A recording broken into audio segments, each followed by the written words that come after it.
Росія має припинити дестабілізацію та забратися з Криму і сходу України. Про це йдеться у спільній заяві лідерів США, Великої Британії, Франції, Німеччини, Італії, Канади та Японії за підсумками триденного саміту Великої Сімки, що відбувся на британському курорті Карбіс-Бей. Говорили про захист демократичних цінностей від режимів Росії та Китаю, а президент Джо Байден заявив, що США повертаються.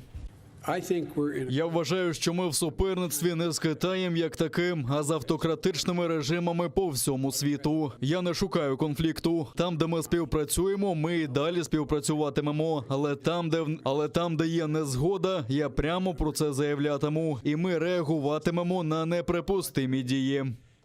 Ще одна тема обговорень – просування всесвітньої кампанії з вакцинації від COVID-19. Лідери країн Групи 7 домовились виділити до кінця наступного року 1 мільярд доз вакцини для бідніших країн.